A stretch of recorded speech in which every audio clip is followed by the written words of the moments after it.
पिछले एपिसोड में टैन्यू के सामने एक बहुत ही पावरफुल मॉन्स्टर आ गया था, जिसके बाद अगले सीन में हम देखते हैं कि टैन्यू इसके ऊपर अपने पावर का यूज करने लगा था ताकि वो इसको स्कैन करके इसके बारे में पता लगा सके। जिसके बाद उसे पता चलता है कि यह तो असल में स्वॉलिंग स्पिरिट ब्लड बियर है और वो सेकेंड लेवल वाले ट्रांसमिग्रेशन स्टेज में भी पहुंच गया था। इसीलिए इसके बारे में जानकर टैन्यू थोड़ा सा परेशान हो जाता है, क्योंकि अब उसे लगने लगा था कि शायद इसका सामना करने में उसे काफी दिक्कत होगी। वहीं दूसरी तरफ हम देखते हैं कि स्पिरिट ब्लड बियर भी टैन्यू को देख काफी एग्रेसिव हो गया था और अब वो अपने पावर का यूज करके इसके ऊपर अटैक करना भी शुरू कर देता है। लेकिन इसके बाद भी हम देखते हैं कि टैन्यू को इसके बारे में कोई भी चिंता नहीं होती और स्पिरिट ब्लड बियर जैसे ही इसके ऊपर अटैक करने के लिए आता है, टैन्यू भी इसका सामना करने के लिए पूरी तरह से रेडी हो गया था और इसके लिए वो दांतों को तुरंत बाहर निकाल लेता है। जिसके बाद हम देखते हैं कि दांतों भी पहले से बहुत ज्यादा पावरफुल हो गया था और वो बाहर आते ही अपने ब्रेथ को निकालना शुरू कर देता है, जिसे देखने से ही पता चल रहा था कि वह तो स्पिरिट ब्लड बियर से भी काफी पावरफुल है। इसके बाद हम देखते हैं कि दांतों और स्पिरिट ब्लड बियर एक दूसरे के ऊपर अटैक करना शुरू कर देते हैं, लेकिन असल में दांतों के सामने स्पिरिट ब्लड बियर कुछ भी नहीं कर पाता और दांतों केवल एक झटके में उसे यहाँ से काफी दूर फेंक देता है। अब इसके वजह से स्पिरिट ब्लड बियर बहुत सारे पेड़ों से टकराते हुए काफी दूर जाकर गिरा था और इस तरह से कुछ समय के बाद उसकी वहीं पर मौत हो जाती है। अब इसे मारने के बाद दांतों तुरंत टैन्यू के सामने आ जाता है, जहां पर दांतों को देखते ही टैन्यू काफी खुश हो गया था, क्योंकि इस वक्त दांतों की पावर भी बहुत ज्यादा बढ़ी हुई थी। इसके बाद टैन्यू उसके ऊपर जाकर बैठ जाता है और उसकी तारीफ करते हुए कहता है कि तुमने बहुत ही शानदार तरीके से फाइट किया, लेकिन मैं अब चाहता हूँ कि तुम अपने ब्रेथ को अंदर कर लो, क्योंकि मैं अब तुम्हें यहाँ पर कोई भी ऑर्डर नहीं देने वाला हूँ। इसी के साथ वो उससे यह भी कहता है कि तुम अपने थर्ड लेवल वाले ग्रोथ स्टेज ब्रेथ को भी रिलीज मत करना और इसके अलावा वो इसे कोई भी स्ट्राइक करने से भी मना करता है। तब इसके इस बात को सुनकर दांतों भी इसके लिए रेडी हो गया था। जिसके बाद टैन्यू एक बार फिर से यहाँ के मैप को बाहर निकालता है और वो इस मैप के सारे डिटेल को बहुत ही अच्छे तरीके से याद करने लगा था, ताकि उसे किसी भी जगह पर आने में कोई भी प्रॉब्लम ना हो। अब इसे अच्छे तरीके से याद करने के बाद वो दांतों से यहाँ से ईस्ट के तरफ जाने के लिए कहता है, क्योंकि अब उसे यहाँ से 3 मिलियन माइल्स दूर जाना था, जहाँ पर 10,000 माइल्स के घेरे में एक बहुत ही बड़ा जंगल फैला हुआ है। लेकिन इसी के साथ वो दांतों से ज्यादा हाइट पर फ्लाई करने से भी मना करता है और उससे कहता है कि अगर इसके दौरान तुम्हें एटर्नल इमोर्टल सेक्ट या फिर डिवाइन सोल इमोर्टल पैलेस के कोई भी स्टूडेंट नजर आए तो फिर उसके बारे में तुम मुझे जरूर बताना।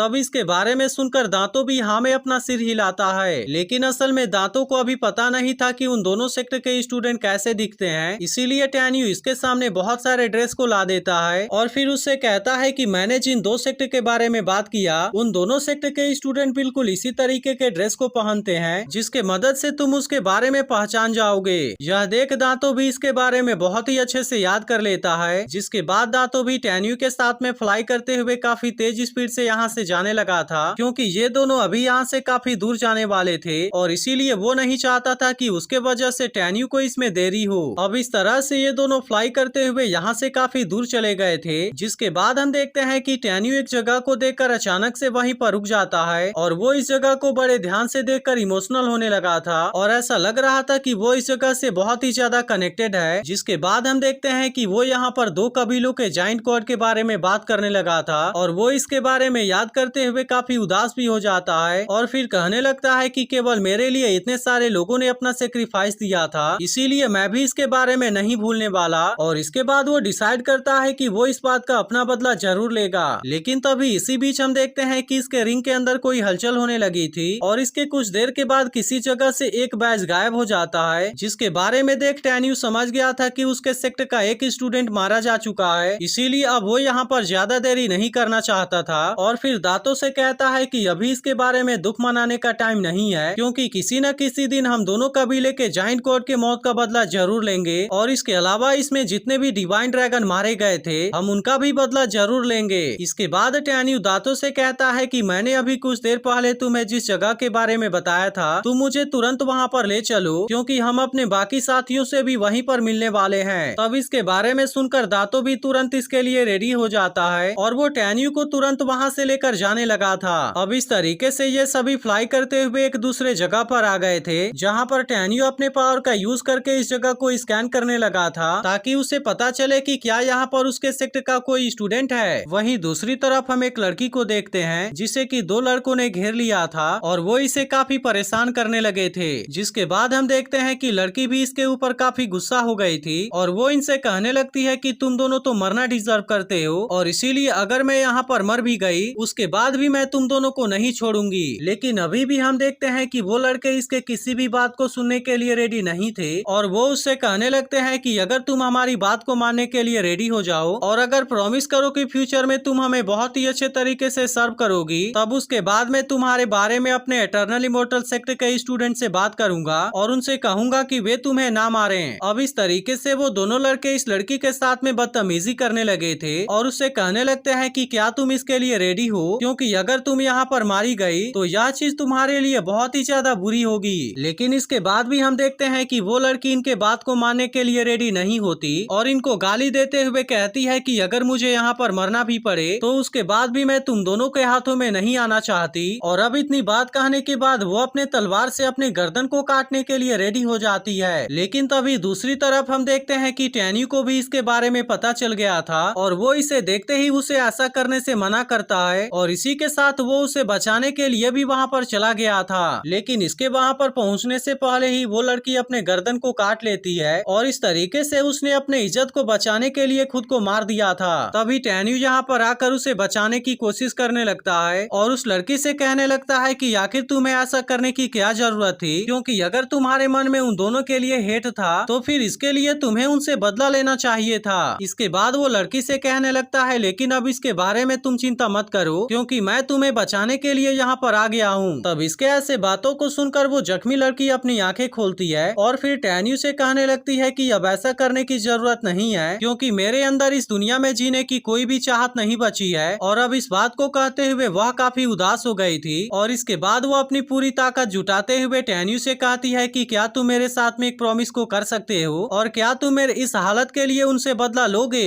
लेकिन अब इतनी बात कहने के कुछ समय के बाद ही उसकी मौत हो जाती है, जिस बात के वजह से टैन्यू काफी उदास हो गया था क्योंकि वो चाहकर भी इस लड़की को नहीं बचा पाया। और इसके बाद हम देखते हैं कि वो लड़की के डेड बॉडी को नीचे रख देता है। तभी यह देख वे दोनों लड़के टैन्यू से कहने लगते हैं कि हम तो तुमको ही खोज रहे थे और हमने तो इसके बारे में उम्मीद भी नहीं किया था कि तुम हमारे पास में आओगे। लेकिन वहीं दूसरी तरफ हम देखते हैं कि टैन्यू लड़की के मौत के वजह से काफी उदास हो गया था और इसीलिए वो इनके इस बात का कोई भी जवाब नहीं देता। लेकिन तभी वे दोनों लड़के टैन्यू और उस मरी हुई लड़की का मजाक उड़ाना शुरू कर देते हैं और कहने लगते हैं कि क्या तुम्हारे रॉयल पैलेस सेक्ट में सभी फीमेल स्टूडेंट इसी लड़की के जैसी ब्यूटीफुल हैं। और इसके बाद वे कहने लगते हैं कि इसके बारे में तो पता लगाने के लिए हमें खुद ही वहाँ पर जाना पड़ेगा। जिस पर दूसरा वाला लड़का उसे कहता है कि ब्रदर विंग आपकी बात पूरी तरह से सही है, इसीलिए वो सबसे पहले यहाँ पर टैन्यू को मारने के बारे में बात करने लगा था क्योंकि ऐसा करके वे अपने यंग मास्टर से इसके बदले रिवॉर्ड पा सकते थे। और इसके बाद ये दोनों मिलकर रॉयल पैलेस सेक्टर के सभी फीमेल स्टूडेंट को खोजने के लिए जाएंगे। जिसके बाद हम देखते हैं कि इस बात को सुनकर विंग भी इसके लिए रेडी हो गया था और वो अपने साथ वाले लड़के से कहता है कि इसमें मुझे भी कोई प्रॉब्लम नहीं है। इसके बाद हम देखते हैं कि इन दोनों ने टैन्यू को मारने के लिए अपने अपने तलवार को बाहर निकाल लिया था और वो टैन्यू के तरफ जाते हुए उसका मजाक उड़ाने लगे थे और कहने लगते हैं कि मैंने सुना था कि टैन्यू तो काफी पावरफुल है, लेकिन असल में उसे देखने से मुझे तो ऐसा नहीं लगता।